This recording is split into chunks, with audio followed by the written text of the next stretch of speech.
شاہد صاحب آپ کا تو بڑا طویل پبلک سروس کا ایکسپیرینس ہے. یہ کوئی پہلی دفعہ اس کی ضرورت کیوں پیش آ رہی ہے کہ بھئی اتنے ڈیپ جا کے مختلف وزارتوں کے اندر ججز کی تعیناتی سے لے کے جوڈیشل کمیشن کے ممبران سے ملاقاتوں سے لے کے IMF کمیشن یہ کام کرے؟ یہ ان کے مینڈیٹ میں ہوتا ہے؟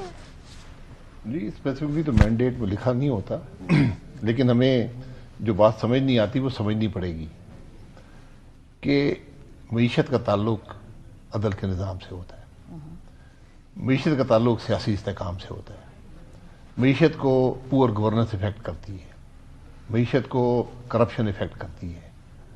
تو یہ اس سارے کا ریویو اس کا مجھے ایگزیکٹلی پتا، جو اخباری خبر ہی ہے جو شہباز رانا صاحب نے لکھی ہے، وہ کافی ان چیزوں پہ ریسرچ کر کے لکھتے ہیں، ان کی باتیں کافی کریڈیبل ہوتی ہیں. جی تو اس لیے آپ کو یہ باتیں سمجھنی پڑیں گی کہ اگر آپ الیکشن چوری کریں گے اس کا اثر معیشت پہ پڑے گا، سیاسی عدم استحکام ہوگا، معیشت پہ اثر پڑے گا. تو IMF تو آپ کو ایک اوور سائٹ دے رہا ہے نا. IMF نہ صرف آپ کو فنڈز دیتا ہے بلکہ آپ کو ایک ریفارم پیکیج دیتا ہے، اور دوسرا آپ کے تمام دوسرے لینڈرز اس پہ ریلائی کرتے ہیں اوور سائٹ کے لیے کہ یہ ملک جو ہے ذمہ داری سے کام کر رہا ہے یا نہیں کر رہا.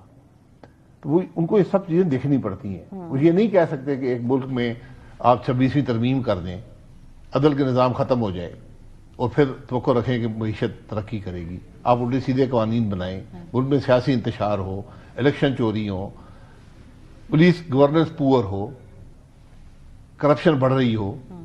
اس میں یہ کیسے توقع رکھیں کہ کرپشن تو ایک جس میں ایک بڑی اہم بات انہوں نے لکھی ہے کہ جو ڈومیسٹک کرپشن کا فیکٹر ہے اس کو ہائی لائٹ کیا ہے. یہ بات میں نے اس سے پہلے کم از کم ان ورڈز میں نہیں دیکھی جو انہوں نے استعمال کیے ہیں. اچھا، کیا وجہ ہو سکتی ہے؟ بیکاز آپ تو 90s سے دیکھ رہے ہیں نا IMF کے پروگرام، پاکستان تو ڈیکیڈ سے ہے.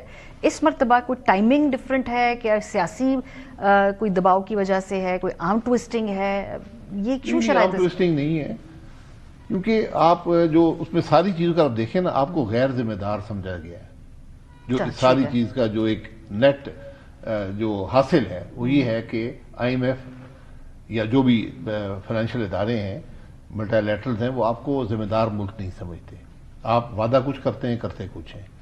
آپ اپنے گھر کو ٹھیک نہیں کر سکتے. آپ ملک کے اندر مزید خرابیاں پیدا کر رہے ہیں نظام کے اندر. یہ میں حقیقت سے کہتا ہوں، میں 26ویں ترمیم جب آئی تھی میں نے کہا دیکھ لیں اس کے معیشت پہ کیا اثرات ہوں گے. جس ملک میں عدل کا نظام درست نہیں ہوتا وہاں انویسٹمنٹ نہیں آتی. سب سے پہلے لوگ یہ دیکھتے ہیں کہ کیا یہاں انصاف ملے گا.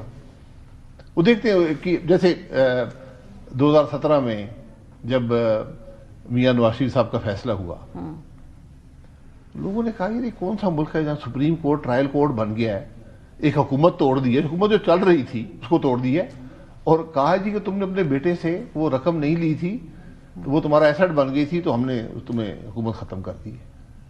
اس طرح دنیا میں نہیں ہوتا.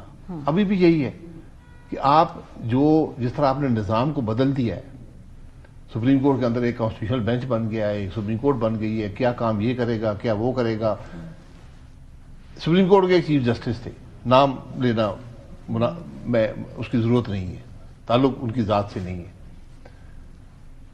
صرف 2 کیسز کے اندر انہوں نے $9 ارب کا پاکستان کو نقصان پہنچایا اپنے فیصلوں سے. $9 ارب. میرے خیال ہے سب کو ہی معلوم ہے کس کی جو بھی ہے.